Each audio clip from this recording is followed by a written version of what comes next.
play nice and safe today.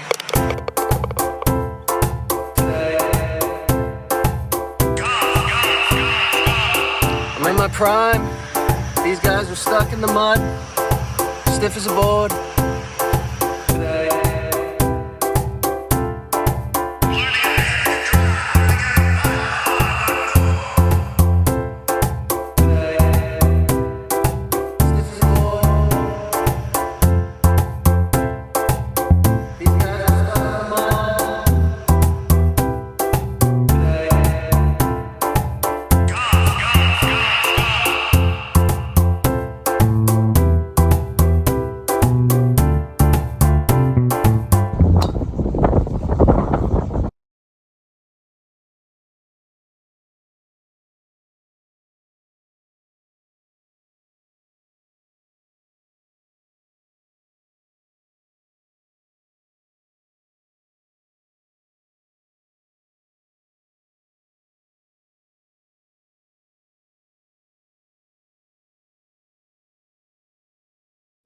We are here at the Paxon Golf Course. We're going to be playing the front nine today.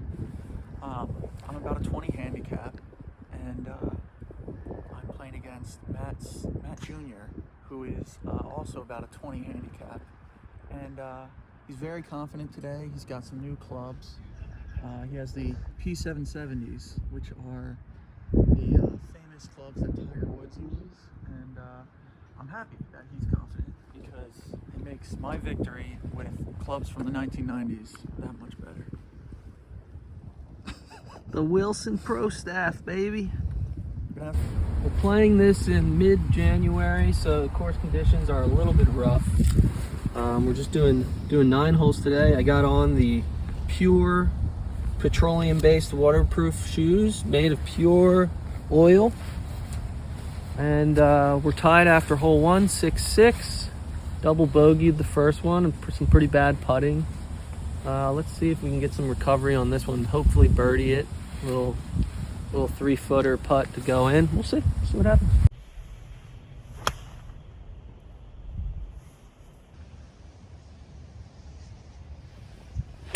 Oh, you're definitely on some green.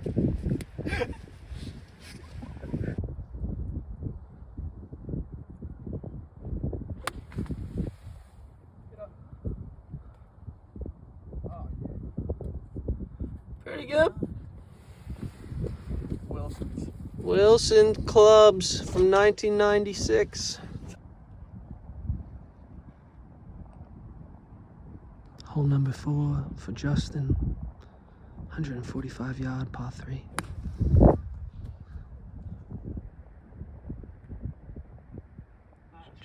Just a little short there.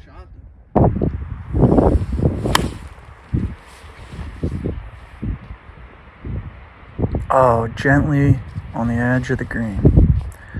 Just a tad better than my shot. I'll take it. Going for the cup.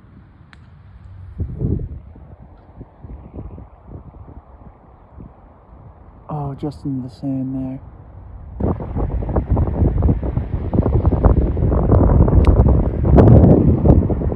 Oh, right of the pin. Just trickling on the edge of the green there.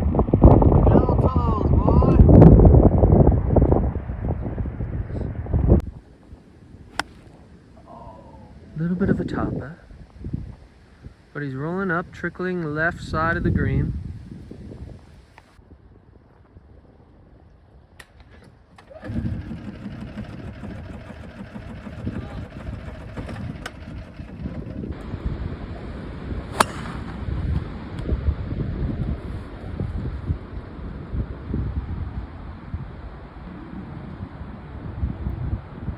This is not good.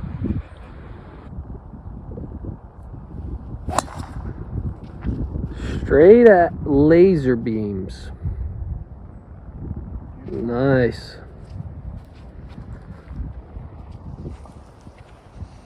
I got nothing to say. He's got nothing to say. He's locked in like a robot. I'm gonna have to hit a miraculous hook around the trees here. I got the pitching wedge in hand. I'm just gonna try to get it out on the fairway. Damage control. Damage control, keep it low. Out of here.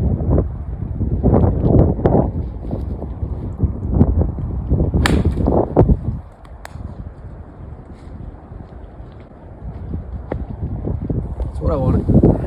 That's what we wanted.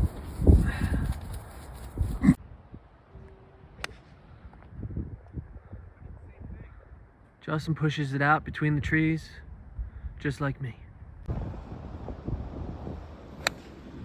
Ooh, look good. Uh-oh. The old 8 didn't make it, the 150 yarder. Ooh, he's coming from the fire.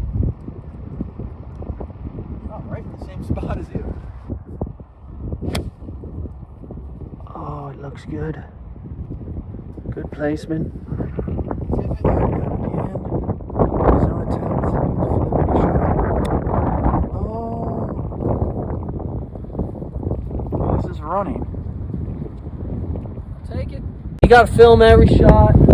We're out here making bad hits because we're filming. All for the YouTube.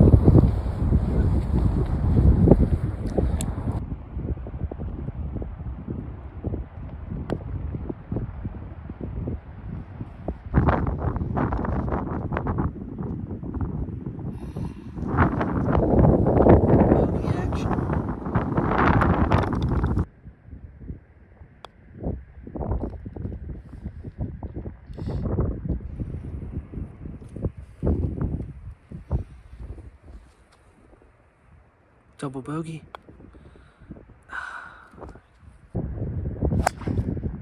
That's a nice shot. Straight down the pipe.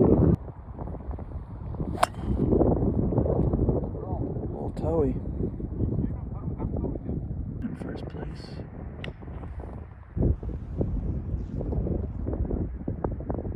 Ah, good shot. Just short. Boy, trickling. Trickling up on the green. Trickling.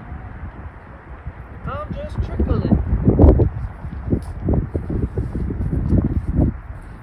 I got the trickle.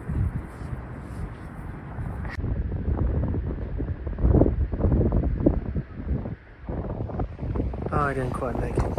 Hey everybody, welcome back to the pod. It's episode 2. This week we headed to Paxon Hollow Country Club, which is right in Marple, Newtown area. Pretty nice golf course. If I were to rank this and Springfield side by side, I'd have to give Springfield a little bit of an edge, mainly because the course is just a little bit more maintained overall. And I believe Springfield used to be private for a little bit longer than Paxon, so of course when they become municipal courses, it's a whole project to upkeep these things because of all of the people that play on them on a daily basis. So if I were to rank these, I would maybe put Paxon just a step behind Springfield in quality. The other thing that was interesting was that the hot dog was far better at Springfield Country Club than at Paxon Hollow Golf Club, which is fine, but you know, we're there for golf, so we shouldn't be ranking golf courses on hot dogs that we come across. And just to kind of jump into some of the history of the course, used to be called the Brookline Square Club back in the 1920s. And this was actually in a different location, and the same team kind of moved and bought land in Marple, Newtown, so then they decided to sell the old golf course and start this new one. And the history has a lot of up and downs, and it's pretty interesting. The Golf Association Secretary of Philadelphia, Franklin Meehan, was hired to build the golf course. He had a lot of experience. He worked on North Hill, Sandy Run, and Brookside, Allentown. There was considerable argument over the name of the new club. Many of the new members wished to name it Trout Run, after the stream that runs through the property, while others held out for its present name. In the voting process, Paxon Hollow defeated Trout Run by just one single vote. So it was this close to being called Trout Run back in the 1920s when it was first launched. The back nine was ready for play in 1927.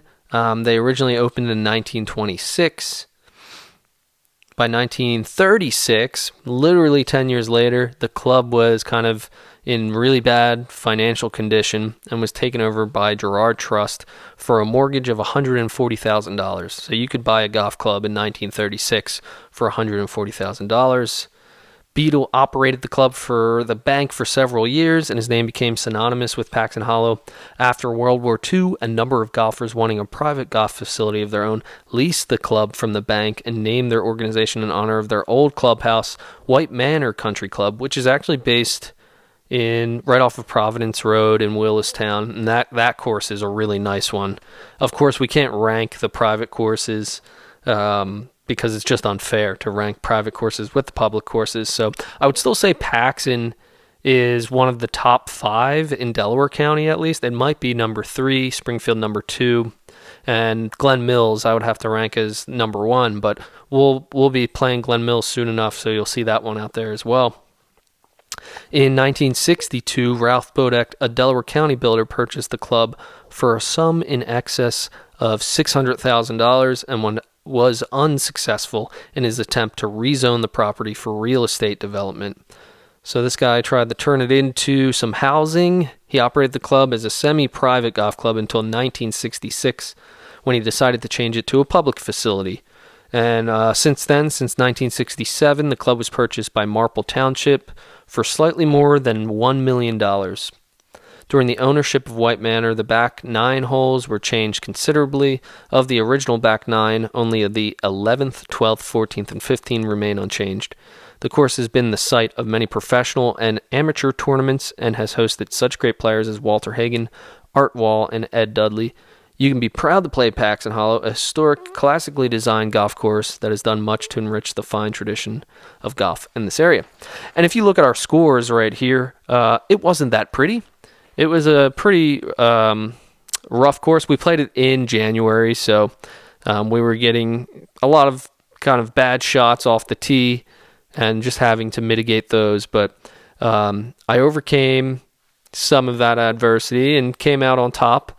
Somehow beat Justin by 1 stroke, who is being represented by this rooster right here.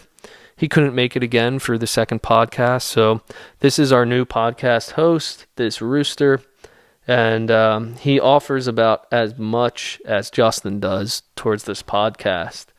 So if you have anything to say, Rooster, we'll give you your time. I will yield the floor to you. If you would like to talk about the golf course that we played at all.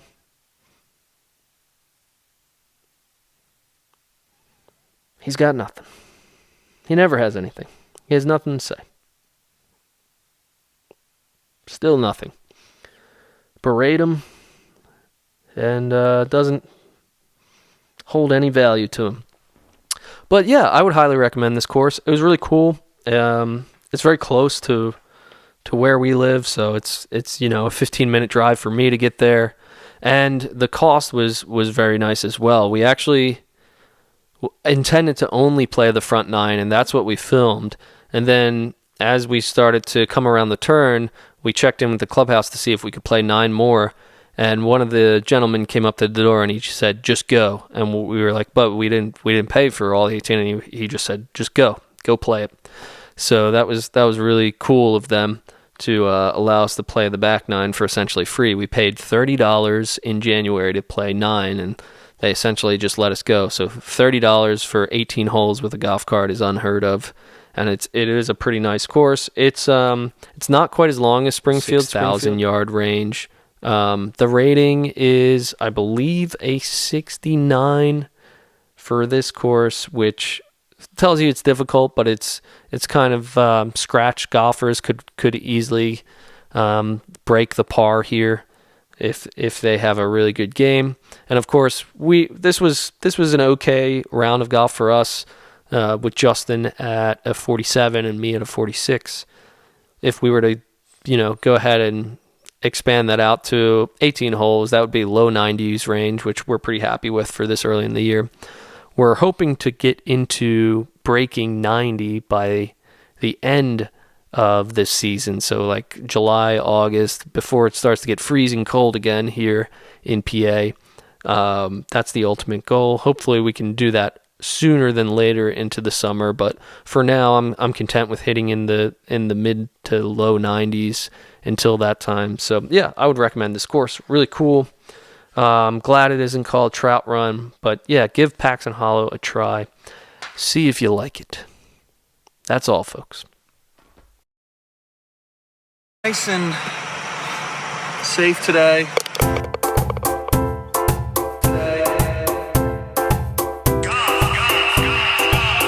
I'm in my prime.